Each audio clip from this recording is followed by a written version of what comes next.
On pourrait penser qu'après 33 mois de pertes aussi lourdes, Poutine aurait entre-temps abandonné. Pourtant, comme une obsession, il continue d'envoyer des troupes et des ressources russes en Ukraine. Il s'est ridiculisé dans le monde entier en dépensant près de la moitié du budget russe pour son opération enlisée. Mais dans quel but? Quel est l'intérêt de Poutine?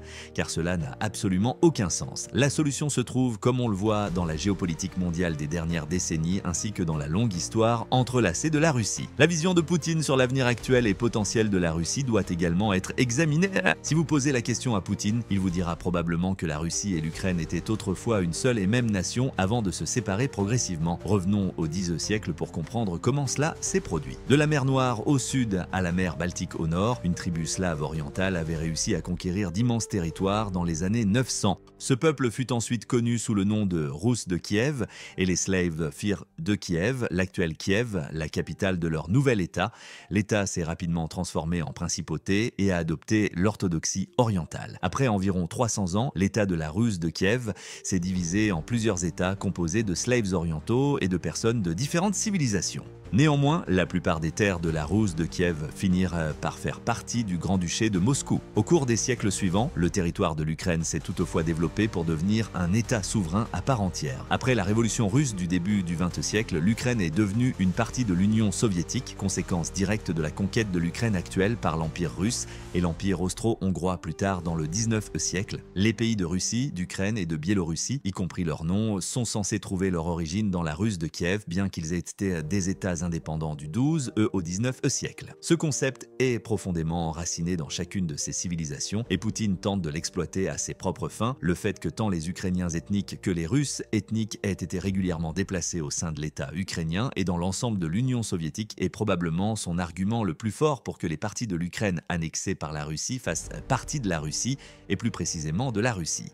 En raison de ce mouvement, la proportion de Russes ethniques dans l'Ukraine moderne a augmenté de manière spectaculaire depuis la Seconde Guerre mondiale, passant de 9% de la population totale en 1939 à près de 18% en 2001, comme le montrent les données du recensement. La Crimée, première région d'Ukraine annexée par la Russie en 2014, comptait la plus grande proportion de Russes au début du XXIe siècle. Dans les années 1990 et après l'effondrement de l'Union soviétique, l'Ukraine s'est davantage orientée vers l'ouest. Les premiers pas vers l'adhésion de l'Ukraine à l'UE ont commencé dès les premières années, lorsqu'une série d'accords ont été conclus pour permettre à l'Ukraine de satisfaire progressivement à toutes les exigences fixées par l'UE avant de pouvoir adhérer. En 2000, l'Ukraine a été considérée comme un membre potentiel de l'UE, avec la possibilité de devenir membre à part entière dans un délai de 10 ans. Poutine ne s'inquiétait pas trop de l'Ukraine à ce moment-là, même si le pays souhaitait manifestement renforcer ses relations avec l'UE. Pour Poutine, il ne s'agissait que d'une action géopolitique de plus de la part de l'Ukraine et il était et est toujours bien plus préoccupé par les aspirations de l'Ukraine à rejoindre l'OTAN. L'OTAN est une alliance militaire dont les armes sont en grande partie dirigées contre la Russie, contrairement à l'UE qui est essentiellement une organisation économique.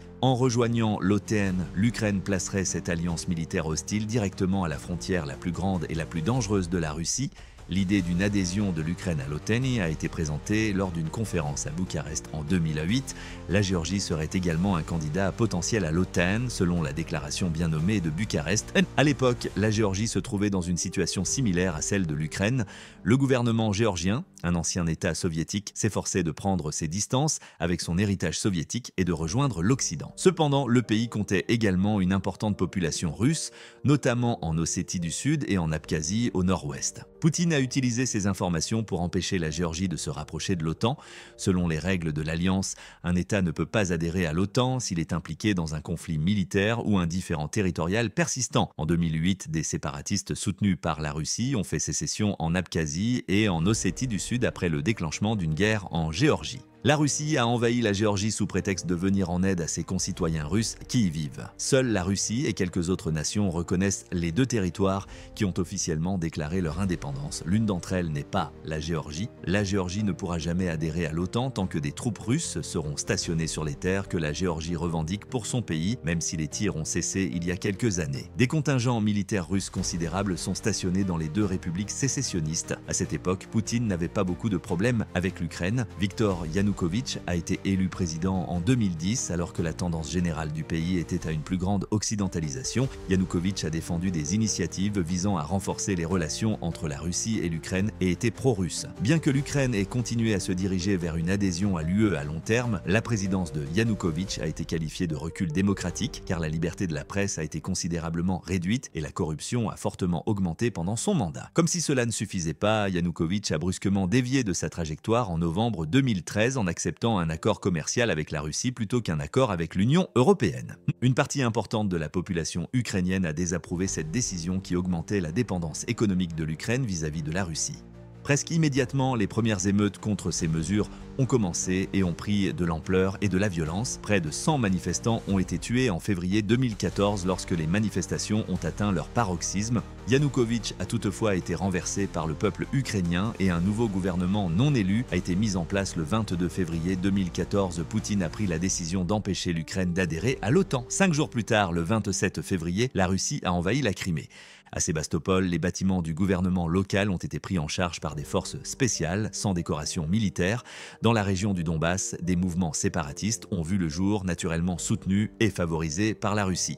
Ils ont rejeté le nouveau gouvernement. Les républiques populaires de Donetsk et de Louhansk ont été créées, tout comme en Géorgie. Elles ont été attaquées par l'armée ukrainienne, ce qui a déclenché une guerre civile sanglante qui a duré jusqu'à l'invasion de la Russie en 2022.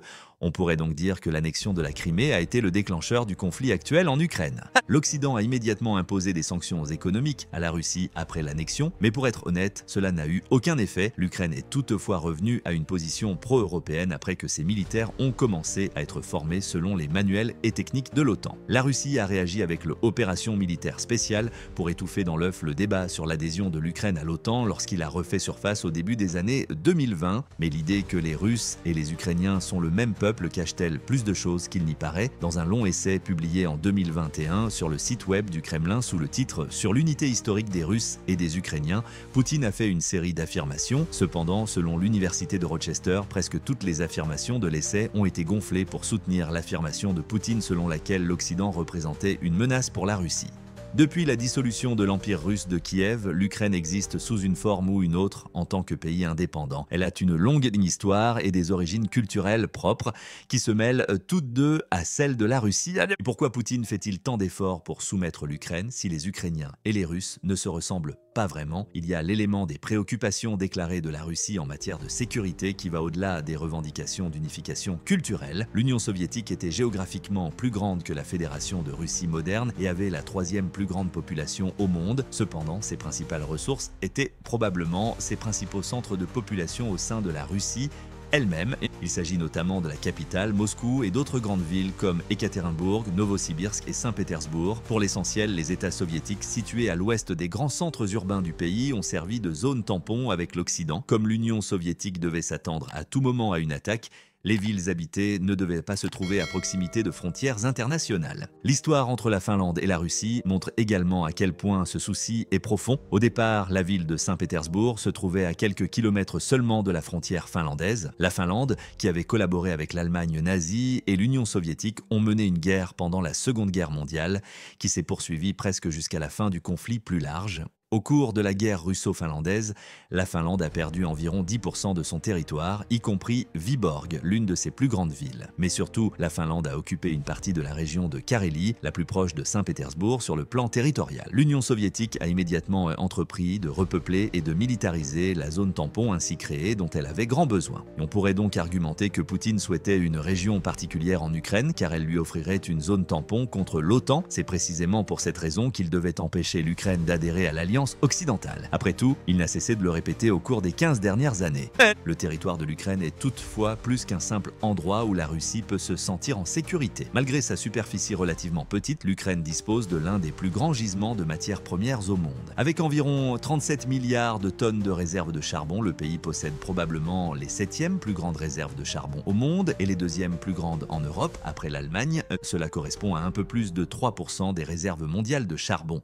Plus important encore, plus de 95% de ces réserves se trouvent dans la région du Donbass que la Russie contrôle depuis 30 mois et dont certaines zones ont déjà été entièrement intégrées à son territoire. Par le passé, l'Ukraine a été une source importante de charbon pour l'ensemble de l'Union soviétique. Et si Poutine gagne le conflit actuel, il ne fait aucun doute qu'il misera sur cette possibilité. Le gaz naturel est toutefois une autre ressource qui pourrait être bien plus importante. Bien que l'Ukraine ne dispose pas de gisements de gaz naturel particulièrement importants, sa situation géographique en fait un exportateur de gaz naturel rentable. Le pays possède la deuxième plus grande réserve de gaz naturel d'Europe.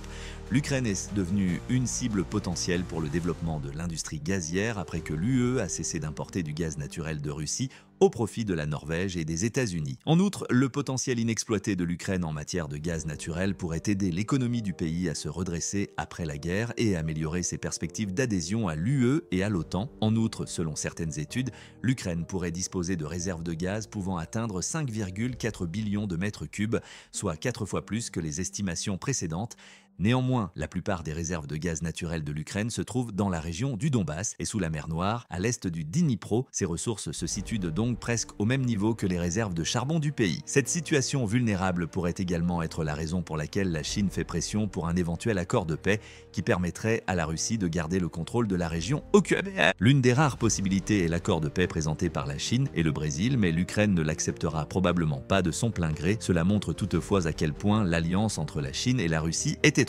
La Russie devrait acquérir jusqu'à 80% des réserves ukrainiennes de gaz naturel si elle conserve le contrôle de la région occupée. Et pour la Chine, cela ne pose aucun problème. Une autre ressource importante que l'Ukraine exporte sont les métaux, notamment le fer, l'acier, le manganèse, le nickel et le chrome. Dans les mois précédant l'invasion, ces 5 métaux représentaient jusqu'à 18% des exportations totales de l'Ukraine. Avec plus de 80 gisements, le pays dispose probablement des 5e plus grandes réserves de minerais de fer au monde et produit plus de 70% de minerais de fer de plus que la Russie. L'Ukraine est beaucoup plus dépendante de la production de minerais de fer que la Russie, comme en témoigne le fait que ses réserves de minerais de fer ne représentent qu'environ 25% des réserves russes. En outre, l'Ukraine étant un très petit pays, son industrie est bien plus intégrée que celle de la Russie et sa logistique est bien plus simple. Mais en quoi cela est-il important? Vous savez, le pétrole et le gaz ont été les principaux produits d'exportation de la Russie au cours des dernières décennies et contribuent directement au changement climatique. L'UE et les Nations Unies ont fixé des objectifs optimistes pour réduire l'utilisation du charbon, du pétrole et du gaz dans le monde entier, car la compréhension du public du changement climatique et de ses effets a changé. En conséquence, Goldman Sachs prévoit que d'ici 2030, les véhicules électriques représenteront 50% des ventes de voitures neuves aux États-Unis et 72% des ventes de voitures neuves dans l'UE. Pour faire fonctionner ces voitures électriques, il faut des batteries au lithium et des métaux de terre rares. C'est là que l'Ukraine entre en jeu. Bien qu'il n'y ait pas de gisement de lithium significatif en Russie ou en Ukraine, l'industrie métallurgique ukrainienne est bien plus avancée que celle de la Russie. L'économie de la Russie pourrait entrer en crise si le monde cessait d'importer son gaz et son pétrole. On estime que 45% du budget total du gouvernement provient des exportations de pétrole et de gaz. Comme une part comparable du budget est consacrée à l'armée et à la sécurité nationale, on peut supposer que Poutine a pu financer la guerre en vendant du pétrole et du gaz. Outre les richesses que recèle son sol noir, l'Ukraine est un grand exportateur de blé, de maïs et d'autres céréales importantes. Avant l'invasion de 2022, on s'attendait à ce que le pays fournisse entre 12 et 15% des exportations mondiales de ses ressources. De plus, étant donné que le pays se trouve dans l'hémisphère nord, il se coordonne avec la plupart des grands exportateurs de l'hémisphère sud afin de garantir un approvisionnement en denrées alimentaires essentielles tout au long de l'année. Avec un réseau logistique totalement autonome, les États-Unis sont le seul exportateur important dans le même hémisphère que l'Ukraine. La baisse des exportations de céréales ukrainiennes au début de la guerre a entraîné une hausse d'environ 28% des prix du blé dans le monde. Les prix étaient encore 2 à 3% plus élevés qu'avant l'invasion, même s'ils ont commencé à baisser en quelques mois. L'Ukraine est d'une importance stratégique cruciale car elle exporte de grandes quantités de céréales à l'étranger. La Russie est également un important fournisseur mondial de céréales. La Russie serait en mesure de contrôler efficacement le prix des céréales au niveau mondial si Poutine prenait le contrôle de l'ensemble de l'Ukraine. La Russie aurait ainsi une influence géopolitique inégalée, c'est pourquoi Poutine a toutes les raisons de prendre le contrôle des ressources vitales de l'Ukraine. En outre, Poutine a probablement lancé l'occupation pour des raisons démographiques qui sont plus urgentes.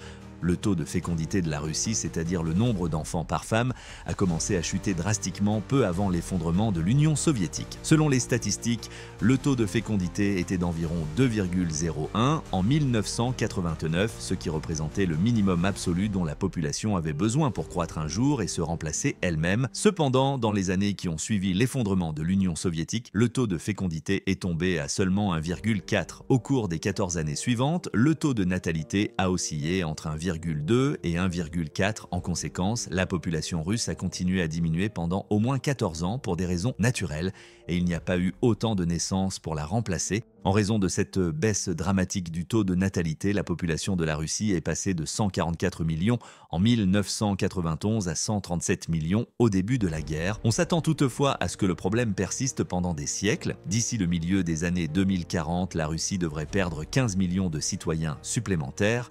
La baisse du taux de natalité dans les années 1990 et au début des années 2000 en est directement responsable. La Russie est actuellement confrontée à une grave pénurie de jeunes adultes dans la vingtaine et la trentaine, car moins d'enfants naissent à cette période. Ces personnes manquantes devraient idéalement fonder leur propre famille entre-temps. Par conséquent, le faible taux de natalité en Russie deviendra inévitablement un problème récurrent. Étant donné qu'il est presque impossible pour le gouvernement de faire face à des recettes fiscales beaucoup plus faibles provenant de la population active, cela aura un impact négatif sur l'économie du pays. Avant le conflit en Ukraine, qui a sans aucun doute eu un impact sur la démographie de la Russie, l'ONU prévoyait que la population du pays pourrait chuter à 112 millions d'ici la fin du siècle. Cela signifie que la Russie pourrait perdre environ 40% de sa population actuelle au cours des 75 prochaines années, sur la base d'une estimation d'avant-guerre d'environ 137 millions de personnes.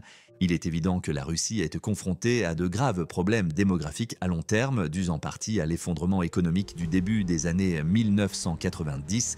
Si l'on compare cette situation aux estimations des Nations Unies pour le reste du monde, qui prévoient une diminution de 20% de la population mondiale d'ici la fin du siècle, cela devient encore plus évident. Curieusement, dans les années qui ont suivi immédiatement l'effondrement de l'Union soviétique, la baisse du taux de natalité en Russie a été suivie de lois plus strictes sur l'immigration. Des personnes originaires d'Ouzbékistan et d'autres anciens pays soviétiques sont venues en Russie à la recherche d'un emploi et ont fini par obtenir la citoyenneté russe. L'immigration a toutefois diminué en raison d'une série de lois plus strictes sur l'immigration introduites au tournant du siècle. Goskomstat, l'agence nationale des statistiques de Russie, indique que le nombre d'immigrants légaux a atteint un pic en 1994 avec environ 1,15 million et qu'il a ensuite diminué chaque année pour atteindre seulement 70 000 en 2004 et 351 000 en 2000. Mais dans quelle mesure cela est-il lié à l'invasion de l'Ukraine? Eh bien, la réponse est assez simple. L'Ukraine est composée d'environ 90% de Russes et d'Ukrainiens qui représentent environ un tiers de la population russe. Le fait que l'Ukraine soit petite par rapport à la Russie pourrait même être encore plus significatif. La densité relative de la population des deux pays le reflète.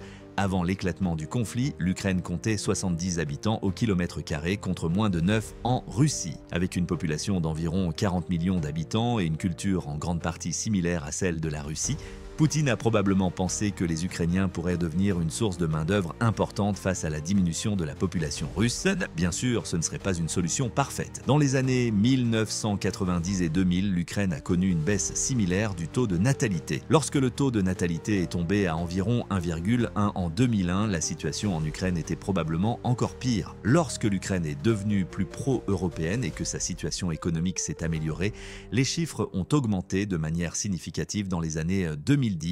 En fin de compte, la répartition de la population ukrainienne serait toutefois assez proche de la situation démographique de la Russie, même si cette dernière acquérait la totalité du pays. Cela n'aurait fait que repousser le problème démographique de la Russie de quelques années, ou pour être plus optimiste, de quelques décennies, au lieu de le résoudre complètement. Quoi qu'il en soit, il y avait clairement une solution au problème de Poutine. En fin de compte, les valeurs culturelles et l'union des Russes et des Ukrainiens sous une même bannière ne sont pas les objectifs de l'engouement de Poutine pour l'Ukraine. C'est peut-être l'une des explications, mais Poutine se concentre bien plus sur l'avenir de la Russie, notamment en ce qui concerne son unité, sa sécurité et son héritage culturel. En termes simples, l'Ukraine est la cible la plus facile. En intégrant l'Ukraine à la Russie, Poutine pourrait augmenter d'un tiers la population de la Russie, puisque le pays compte environ 40 millions d'habitants, dont la majorité est ethniquement et culturellement proche des Russes, si ce n'est russe. Et cela aurait pu être réalisé en quelques semaines si son plan initial de renversement du gouvernement ukrainien avait réussi. Poutine a probablement réalisé que l'économie russe ne pouvait pas continuer à dépendre exclusivement du pétrole et du gaz pour survivre. Cela était d'autant plus vrai que les États-Unis avaient considérablement augmenté leur capacité de production et que l'UE, qui était dans le passé le plus grand importateur de la Russie, était devenu l'un de ses principaux clients. En outre, les ressources de la Russie pourraient être essentiellement obsolètes en raison de l'accent mis par la Chine sur la mise en œuvre de l'initiative Belt and Road visant à construire des gazoducs et des oléoducs vers le Moyen-Orient. Comme l'économie russe était encore en expansion et que l'Ukraine n'était pas encore membre de l'OTAN, Poutine ne disposait que d'une fenêtre d'opportunité limitée. L'invasion a probablement été le résultat de plusieurs facteurs qui se sont combinés, la Russie étant mieux à même de supporter les effets économiques de la pandémie que de nombreux autres pays. Qu'en pensez-vous toutefois? Poutine a-t-il attaqué l'Ukraine pour une autre raison? Veuillez nous faire part de votre opinion ci-dessous et merci de votre attention.